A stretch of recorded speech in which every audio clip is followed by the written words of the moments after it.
السلام علیکم ورحمۃ اللہ وبرکاتہ۔ الحمد للہ رب العالمین، الصلاۃ والسلام علی سید المرسلین وعلی آلہ واصحابہ اجمعین، اما بعد۔ رب اشرح لی صدری ویسر لی امری واحلل عقدۃ من لسانی یفقہوا قولی۔ رب زدنی علما۔ ہر قسم کی تعریف، حمد اور شکر صرف اور صرف اللہ رب العزت کے لیے لائق اور زیبا ہے، جو ساری کائنات کا بنانے والا، اس کی حفاظت کرنے والا اور ہر مخلوق کی ضرورت کو پوری کرنے والا اور ان کی محافظت کرنے والا ہے۔ درود و سلام ہو انبیاء اکرام پر، جنہیں انس اور جن کی رشد و ہدایت کے لیے مبعوث فرمایا گیا، خصوصاً میرے اور آپ کے نبی رحمت للعالمین امام الانبیاء محمد صلی اللہ علیہ وسلم پر، آپ کے اہل بیت پر اور اصحاب اکرام پر۔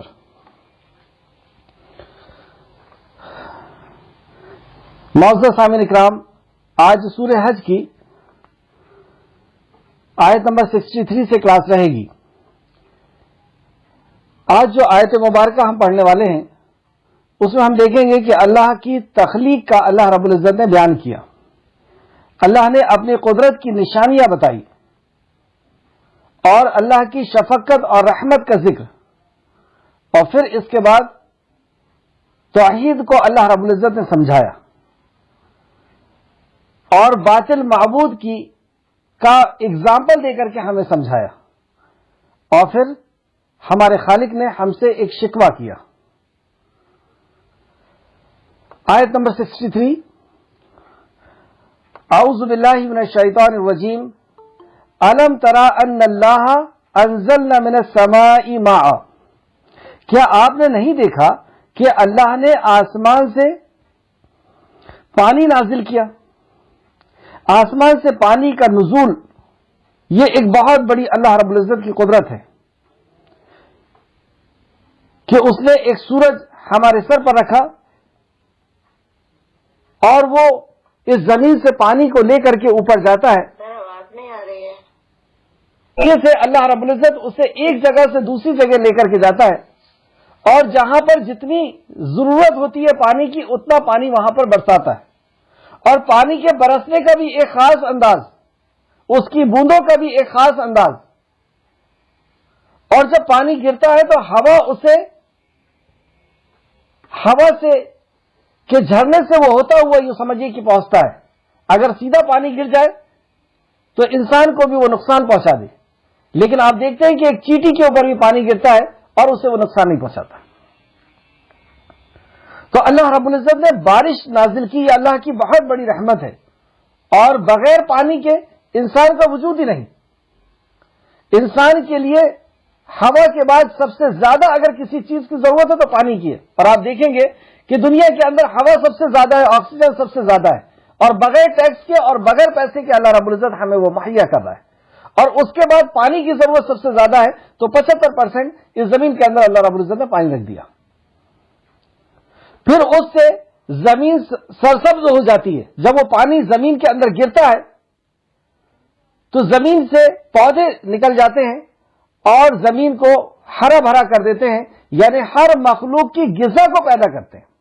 صرف انسان نہیں، ہر مخلوق کی غذا پیدا ہوتی ہے۔ جیسے سورہ ہجر کی آیت نمبر 5 میں اللہ رب العزت نے فرمایا، سورہ ہجر آیت نمبر 5، پس جب ہم نے اس پر پانی نازل کیا تو وہ شاداب ہو جاتی ہے اور پھر نکلتی ہے۔ مطلب زمین کی سے جب پانی نازل کرتا ہے اللہ رب العزت زمین میں تو وہ شاداب ہو جاتی ہے، اس کے اندر سے پودے اور ہر قسم کے انواع اقسام کی چیزیں نکلنے لگتی ہیں، ہماری غذائیت اس کے اندر سے نکلنے لگتی ہے۔ بے شک اللہ نہایت باریک بین اور باخبر ہے۔ یہ دو صفت اس آیت کے اندر لے کر کے آئی، ان اللہ لطیف خبیر۔ لطیف بہت باریک بین ہے، کس زمین کے اندر کون سا بیج ہے اور وہ کتنا باریک ہے، زمین کے اندر کہاں پر کون سا بیج ہے اور وہ کتنا باریک ہے، اس باریک بیج کو بھی اللہ رب العزت جان لیتا ہے، اور اس میں پانی پہنچا کر کے اس کے اندر حرارت پیدا کرتا ہے اور اس کے اندر جان پیدا کرتا ہے، اور اسے زمین سے باہر نکالتا ہے اور اپنی صلاحیتوں کے ساتھ نکالتا ہے۔ جو بیج جس پیڑ کا ہے وہی پیڑ وہاں سے نکلے گا، اس کے اندر بھی وہی ساری صفات ہوں گی، اور وہی ویسے ہی پھول، ویسے ہی پھل، ویسے ہی کلر، ویسے ہی خوشبو، ویسے ہی ذائقہ، ہر چیز ویسی ویسی اس میں نکلے گی۔ تو یہ اللہ رب العزت باریک بین ہے کہ باریک سے باریک جگہ میں، چھوٹی سی چھوٹی جگہ میں بھی اگر کوئی چیز چھپی ہوئی ہے تو اللہ رب العزت اسے نکال دے گا۔ یہاں فرمایا لطیف اور خبیر بھی ہے، اسے خبر ہے کہ کون سی مخلوق کو کس چیز کی ضرورت ہے، کون سا بیج کہاں پر پڑا ہوا ہے، اور اس تک پانی پہنچانا ہے اور اسے زندہ کر کے باہر نکالنا ہے، کیونکہ یہ وہ فلاں فلاں مخلوق کی غذا ہے، وہ فلاں فلاں انسان کی یا فلاں فلاں مخلوق کی وہ غذا ہے، تو وہ لطیف خبیر ہے۔ آیت نمبر 64 میں اسی لیے ہے جو کچھ، اسی کے لیے ہے جو کچھ آسمانوں میں اور جو کچھ زمین میں ہے، سب کچھ اس خالق کا ہے۔ لہو ما فی السماوات و ما فی الارض، جو کچھ آسمانوں اور زمین میں ہے سب کا سب اس خالق کا ہے، ایک ایک ذرہ اس مالک کا ہے۔ کوئی دعویٰ نہیں کر سکتا کہ فلاں ذرے کا مالک کوئی ہے، اور بلا شبہ اللہ ہی نہایت لائق حمد ہے۔ اب اللہ رب العزت نے پہلے دلیل پیش کیا اور پھر اس کے بعد یہ کہا کہ اب حمد کے لائق اللہ رب العزت ہے، کیونکہ ہر مخلوق کا خالق اللہ ہے، اس کا رازق بھی ہے، اس کی ضرورت کا پورا کرنے والا اور اس کا محافظ بھی ہے۔ اس وجہ سے حمد کے لائق بھی صرف اور صرف اسی رب العالمین کی ذات ہے۔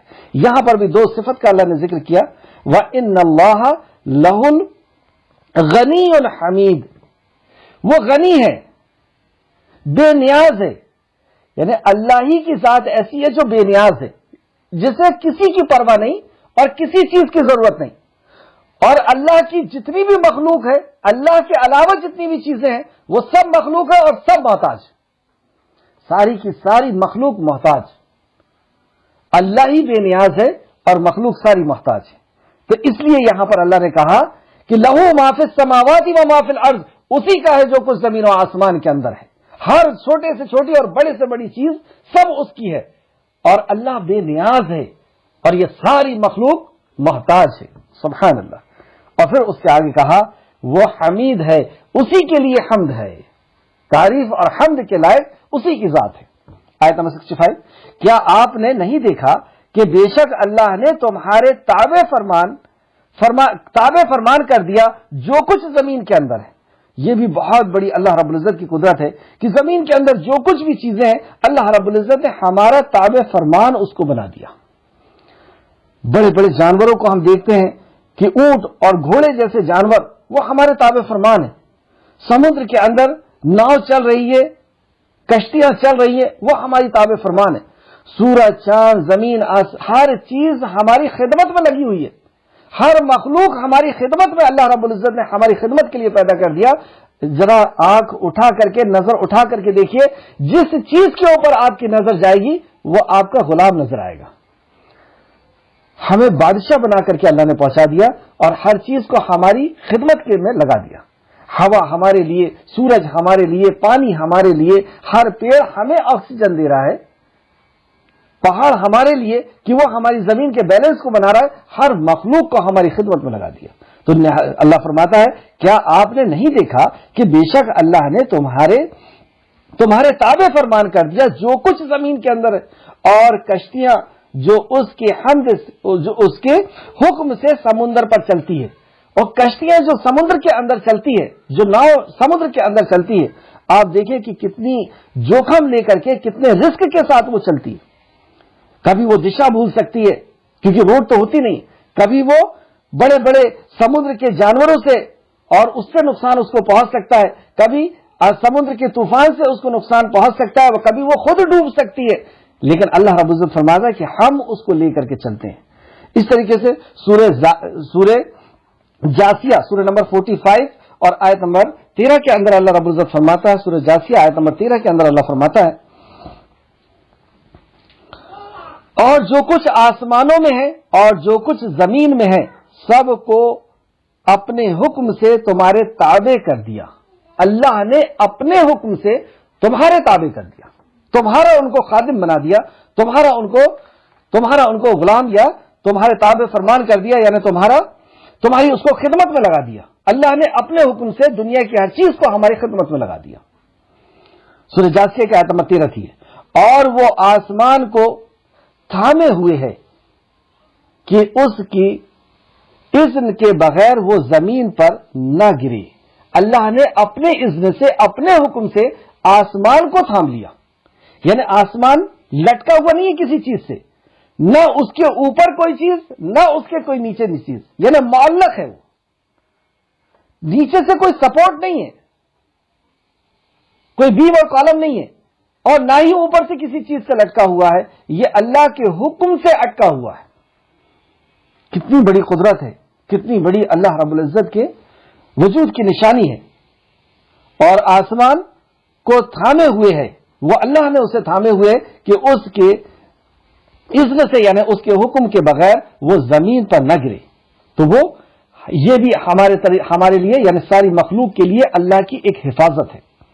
بے شک اللہ لوگوں کے لیے البتہ بہت زیادہ شفقت کرنے والا اور بہت رحم کرنے والا ہے۔ یہاں پر بھی دو صفت اللہ نے لے کر کے آیا، ان اللہ بالناس، بے شک اللہ تعالیٰ لوگوں کے لیے، یعنی ساری انسانیت کے لیے، رعوف، یعنی شفقت کرنے والا ہے، اور رحیم، رحم کرنے والا ہے۔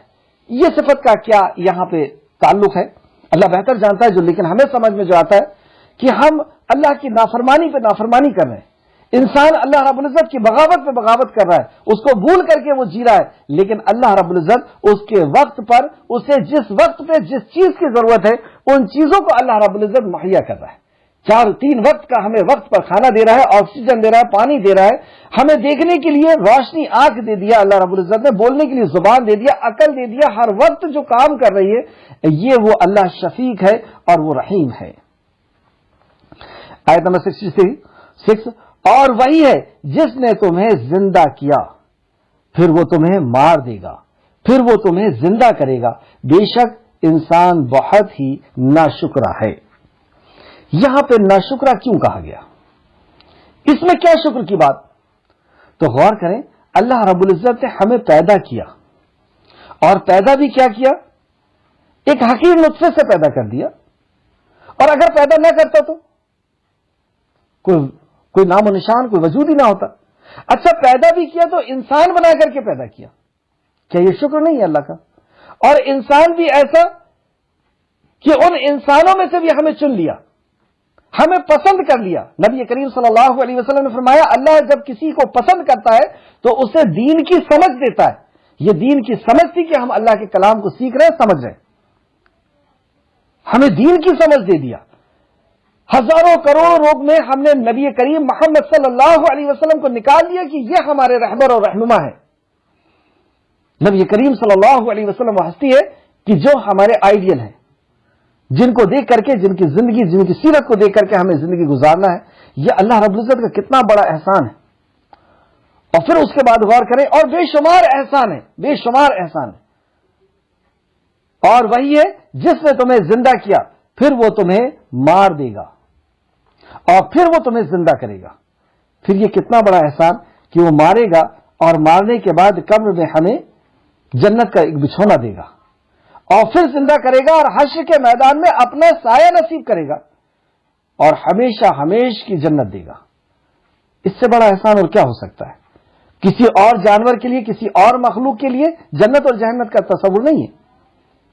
دنیاوی اعتبار سے جو مخلوق ہمیں دکھ رہی ہے، یہ سارے کے سارے جانور، ان سب کے لیے جنت اور جہنم کا نہیں ہے، ہم انس اور جن کے لیے یہ تصور ہے۔ تو وہ زندہ کرے گا، بے شک انسان بڑا ہی ناشکرا ہے۔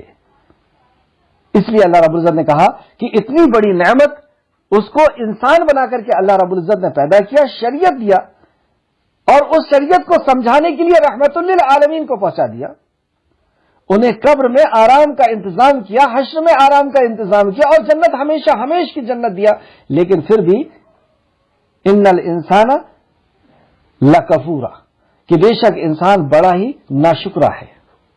یہ بھی ایک شکوہ ہے اللہ رب العزت کا۔ اللہ رب العزت ہم سب کو اپنا مطیع اور شکر گزار بندہ بنا دے، آمین۔ آیت نمبر 67، ہر امت کے لیے ہم نے طریقہ عبادت مقرر کیا ہے اور اس پر عمل پیرا ہے، مطلب ہر امت اس پر عمل پیرا ہے، لہذا وہ اس امر میں آپ سے ہرگز نہ جھگڑیں. مطلب جو امر اللہ رب العزت نے جو حکم ان کو دیا ہے، زندگی گزارنے کا جو طریقہ دیا ہے، وہ اس میں آپ سے نہ جھگڑیں، اور آپ اپنے رب کے طرف دعوت دیجئے، یقیناً آپ راہ راست پر ہیں.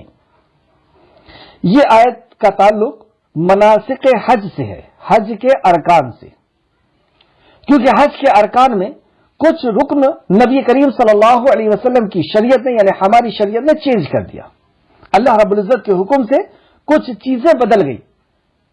تو یہ لوگ آ کر کے بحث کرنے لگے کہ دین ابراہیم کے اندر تو یہ تھا، اور ہم بھی تو انبیاء کے ماننے والے ہیں. عیسیٰ علیہ السلام کے دین میں تو یہ تھا، فلاں کے دین میں تو یہ تھا، اور آپ یہ شریعت کیسے بدل رہے ہیں؟ اس تعلق سے یہ آیت نازل ہوئی. اب غور کریں، ہر امت کے لیے ہم نے طریقہ عبادت مقرر کیا ہے، یعنی ہر امت کے لیے عبادت کا طریقہ، نیم، طریقے کو نیم کہتے ہیں. تو نیم الگ الگ ہے، کچھ چینج ہے اس کے اندر.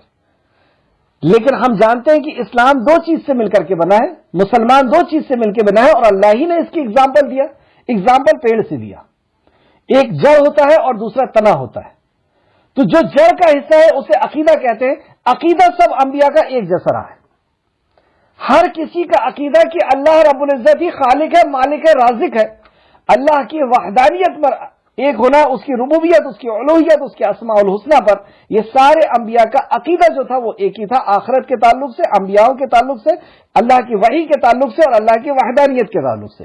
لیکن نیم، عبادت کے نیم تھوڑے بہت الگ الگ رہے. جیسے آدم علیہ السلام کے نیم، آدم علیہ السلام کے دور میں بہن اور بھائی کا نکاح ہو جاتا تھا، لیکن اس کے بعد والی شریعت میں اس کو چینج کر دیا گیا. اسی طریقے سے قبلہ بدل دیا گیا. پہلے جو قبلہ تھا مسجد اقصی کی طرف تھا، اور اب قبلہ جو ہے خانہ کعبہ کی طرف ہو گیا.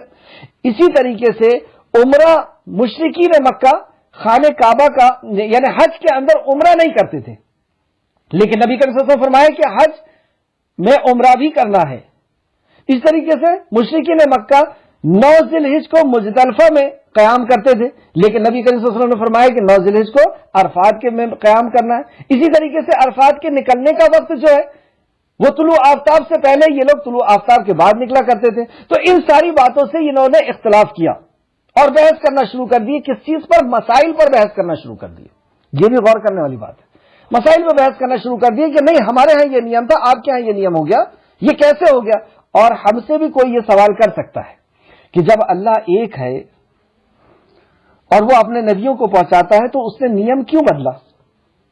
نیم بھی سب کے ایک جیسے ہونا تھا، عبادت کے طریقے بھی سب کے ایک جیسے ہونا تھا. الگ الگ نیم اور الگ الگ طریقے کیوں اللہ نے نازل کیا؟ تو اس کا جواب ہم یہ دیں گے کہ اس نے ہمارے ایگزام کے لیے ایسا کیا، ہمارے امتحان کے لیے ایسا کیا. اور اگر اب وہ یہ پوچھے کہ اس کی دلیل کیا ہے، کہ اس نے جو نیم بدلا ہے، انبیاؤں کے جیسے قبلے کو بدل دیا اور بھی دوسرے جو نیم ہے وہ بدل دیا، یہ ایگزام کے لیے بدلا، اس کی کیا دلیل ہے؟ تو اس کی دلیل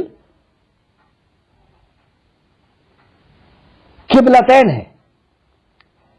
قبلے کو جو چینج کیا اس کی 3 وجہ اللہ رب العزت نے بتائی. اس میں سے ایک وجہ یہ بتائی کہ ہم آزما لیں کہ کون ہے آپ کی اتباع کرنے والا. یہ آزمائش تھی کہ وہ پچھلے نبی جا چکے ہیں، اب یہ نئے نبی آئے ہیں، تو اب ان کی اتباع کرنا ہے، ان کے حساب سے نیموں کو فالو کرنا ہے. عقیدہ تو ایک ہی رہے گا، ملت ابراہیم کی اتباع سب کو کرنا ہے، اسی کے جیسے حنیف ہونا، انہی کے جیسے حنیف ہونا ہے، یعنی ساری مخلوق سے کٹ کر کے خالق کا یقین اپنی ذات اپنے لیے پیدا کرنا ہے. لیکن نیم اس لیے یہ دلیل آپ کو ملی کہ قبلتین کے چینج کرنے کا مقصد اللہ رب العزت نے 3 مقصد بتایا. اس میں سے ایک مقصد یہ بتایا جو ہم پیچھے پڑھ کے آ چکے ہیں سورہ بقرہ وغیرہ میں، سورہ آل عمران وغیرہ میں، کہ اس لیے چینج کیا کہ ہم جان لیں کہ تم میں کون ہے اطاعت کرنے والا. تو انبیاء کی اطاعت، اور ہم اطاعت کو بھی سمجھتے ہیں کہ اطاعت کتنی قیمتی چیز ہے. اللہ فرماتا ہے قل ان کنتم تحبون اللہ فاتبعونی یحببکم اللہ ویغفر لکم ذنوبکم واللہ غفور رحیم. اے نبی مکرم ان سے کہہ دیجئے قل ان کنتم تحبون اللہ، اگر تم اللہ سے محبت کرتے ہو، فاتبعونی یحببکم اللہ، تو تم میری اتباع کرو. ویغفر لکم، تو کیا ہوگا اس کا بدلہ؟ ویغفر لکم، اللہ تمہیں معاف کرے گا. وَيَغْفِرْ لَكُمْ ذُنُوبَكُمْ وَاللَّهُ غَفُورٌ رَحِيمٌ، اور اللہ بہت غفور اور رحیم ہے، اور اللہ تم سے محبت کرے گا. فَاتَّبِعُونِي يُحْبِبْكُمُ اللَّهُ، اللہ تم سے محبت کرے گا اور تمہارے گناہوں کو بخشے گا.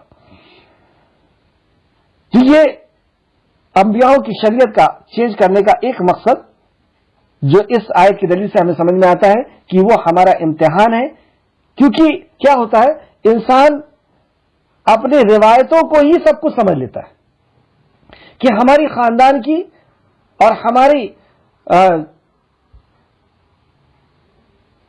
قبیلے کی یہ روایتیں چلی آ رہی ہیں، یہی ہوگا. قبلہ ادھر تھا ادھر ہی ہوگا، عمرہ نہیں ہوتا تھا نہیں ہوگا، یہ گناہ ہے عمرہ کرنا، اور 9 ذی الحجہ کو مزدلفہ میں ہی قیام کرنا ہے، کہیں اور کیسے ہوگا؟ باپ دادا سے چلا آیا ہے، یہ روایت ہے. اور آج بھی ہماری زندگیوں کے اندر بہت ساری ایسی روایتیں ملتی ہیں کہ ہمارے خاندان کی یہ روایت ہے، ہمارے فلاں کی ایسا چلا آیا ہے. ان سب کا کوئی مول نہیں، کوئی وقت نہیں ہے جب نبی کریم صلی اللہ علیہ وسلم کا فرمان آ جائے، جب اللہ رب العزت کا قانون آ جائے.